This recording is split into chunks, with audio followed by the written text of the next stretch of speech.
Hi, everybody. Welcome to the Virtual Comedy Show. And you know what? Oddly, we still have that same intro, and I don't think COVID is waning. COVID is taking off, boy. That's right.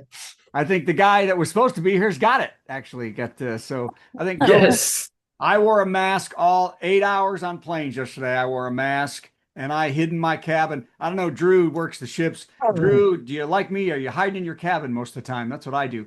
So welcome. No, I am just the opposite. I actually hang out with the people all the time. You are looking to die.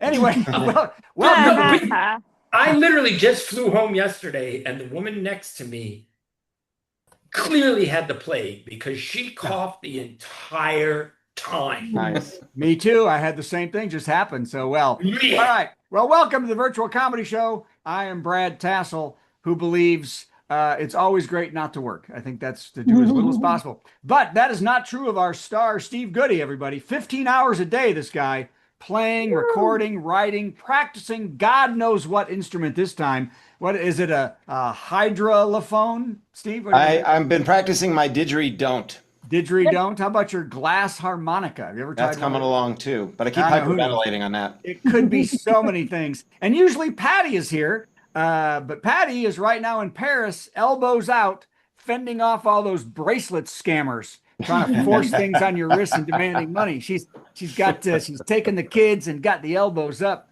and we are thrilled. And Patty's another 14-hour a day worker, full-time job, 3 full-time jobs, radio show, still comes here for $8 a week. That's amazing. And furthermore, the endless hard worker on this show, Carla Ulbrich. My God, what is she doing? Writing 8 songs a day, 50 new jokes, doing lives, and teaching the next generation of guitar heroes. So let me just say to all 3 of you, I hate you. I hate you. Because I am. lovable. But don't forget Haywood Banks, who's asleep right now. It took me 7 hours to write 9 jokes. Here we go. But that's all jealousy. So as I said, we're going to have our good buddy Cole Parker on today, but he now supposedly has razor throat. So we are lucked out to have a great comedian who we just found out is 10 times older than we thought he was. Yeah. That's how good this guy looks. It's good I'm doing this show. I could be gone tomorrow. That's right. You could be dead tomorrow. So I know if you're sitting next to Plague Lady. It's a comedian. It's a Drew Marks, everybody. Drew Marks. Yeah. Not at all. And of course, if that's not enough, we have the biggest musical comedy star in history. Not Al. We have the biggest, somebody who does all originals. But he's so big he won't come here live. That's how Right. Yeah, he's asleep right now. Yes, and he's such a genius. It took Steve 17 hours to record 4 songs on Zoom with him. That's how bad it is. It's Haywood Banks, everybody. We love Haywood Banks. My day started today because, by God, that's what you want to know about, at the hand surgeon. Anybody go to a hand surgeon before?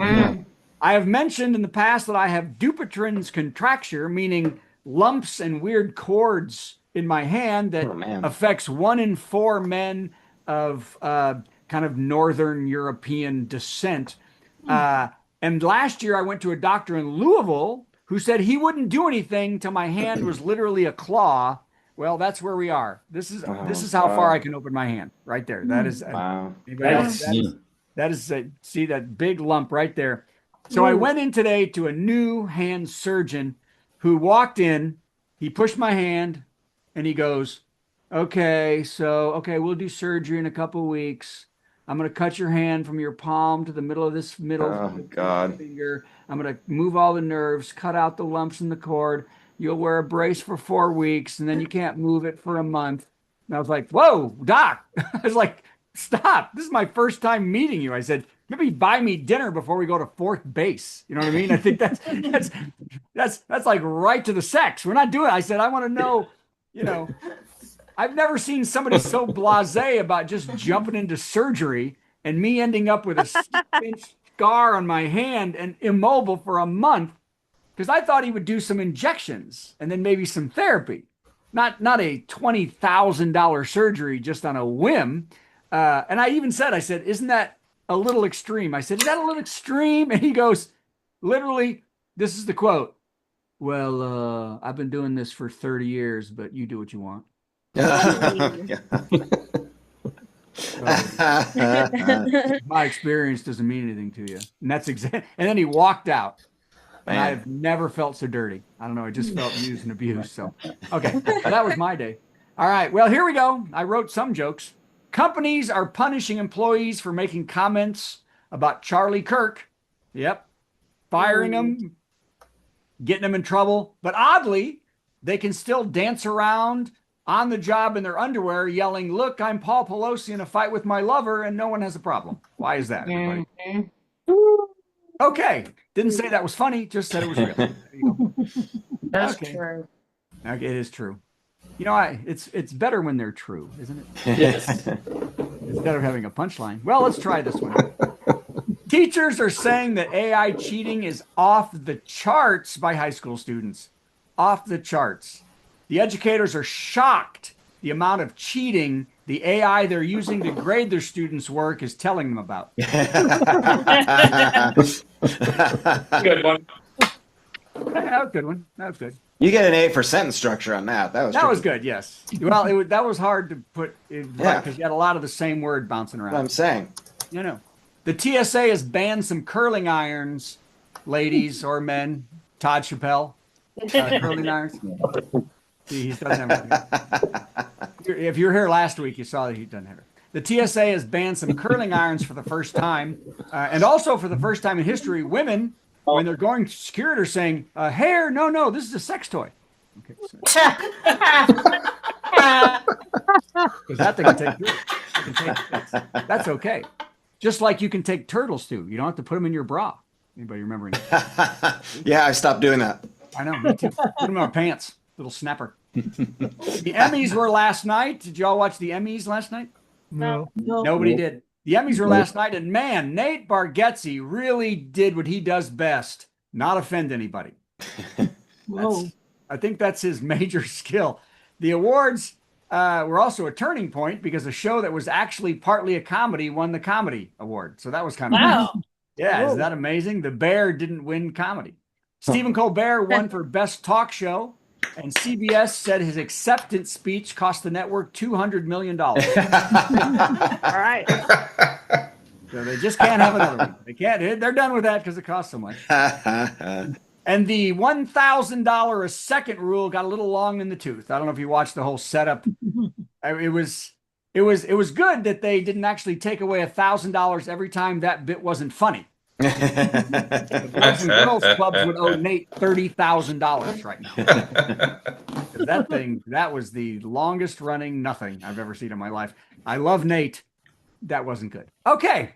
The best moment for me was seeing Jenna Ortega sit in the audience for 4 hours in a blouse that was a big necklace. I don't know. Did you see what she was wearing? Anybody? No, we didn't watch it, so. She literally was, well, I can't believe you don't see it online. She was wearing just like a necklace that was all glass stuck to her here. And I just pictured some of these outfits like when they wear a big goose, them just sitting in their seat for 4 hours in the goose. So do they do that or they change clothes? No clue. Okay, no one knows anything today. Do anybody? Right. No. My dad's here. He'll answer all Get the your questions. dad in. Maybe he knows. He knows all You this have stuff. to have visual aids for these. Yes, visual aids. Did you let your dad in? Yep. No? He's trying to join. Yes. Okay. I did push the button. Oh, well, let's move on.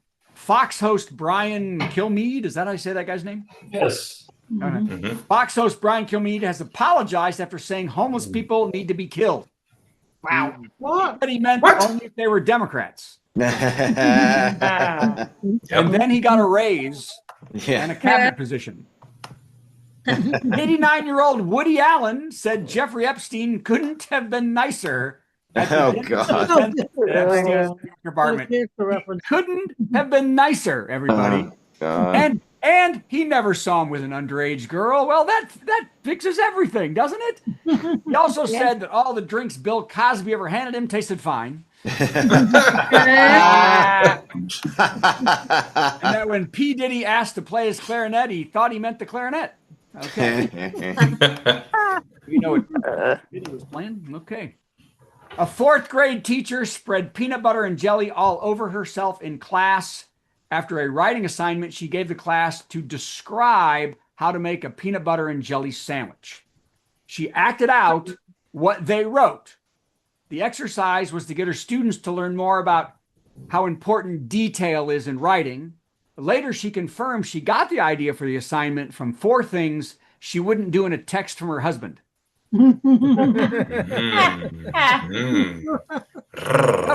Those things. Hopefully, this is almost over. Here it is. We got 3 more. 3 more. 3 more. If I worked harder like the rest of you guys. Pope Leo, in his first interview, said that one of the biggest problems in the world is the disproportion of wealth between the rich and poor. And he challenged billionaires like Elon Musk and others, challenged them to make that better. He then got in a $500,000 car, went to his priceless apartment full of billions of dollars of antiques and art, and told priests to suck those parishioners dry. Fantastic. Okay, a lot of Catholics in here. Because the Catholic Church isn't rich, isn't it? They use all their money for help. Last one, and my favorite one, hopefully yours too, and then joke of the week. Police are looking for 2 men who climbed a fence and stole... How close are you to Cape May, Carla? A couple hours. Couple hours. It's a nice town, isn't it, Cape May? Beautiful. Yep. Beautiful. Yeah. People are looking for 2 men who climbed a fence and stole the Humpty Dumpty off a miniature golf course. I know where that is. I know. Isn't that amazing? Yeah. This happened in Cape May, New Jersey, where I'm now thinking of moving there, because if this is the crime police are dealing with, they have 0 crime. I think this is the big. If this is national news, for God's sakes, there is a video showing the men ripping Dumpty off of his foundation and walking off with it. The authorities have said, look out for the robbers. One has an orange pumpkin face and the other one has a burned ass. Peter, pumpkin eater. Yes. The kid who jumped the... Yeah. Right. Well played. And once again, tremendous sentence structure. Yeah. I made that up as I went. All right, here we go. The joke of the week, and then we're going to have a show. I think, is Drew still here? I'm here. Usually by this point, they're rethinking. Start off yet. Yeah. Luckily, you're doing somebody a favor. Joke of the week, where I find a punchline. I write a punchline for an existing joke this week. I saw the beginning of this joke, and I wrote my own punchline. But I'm guessing it's the same punchline because it's pretty easy to come up with. What do you call a bear with no teeth? What do you call a bear with no teeth? A gummy bear. I heard that one. Really? You've heard that? Yeah, that's I old. wrote that one myself, but as I said, that sounds like pretty much what the joke was going to be, doesn't it? That was- That was, Now that I think about it, I should have thought about it. yeah. Brad Tassell, I think everybody. in about 4 seconds, anybody would have come up with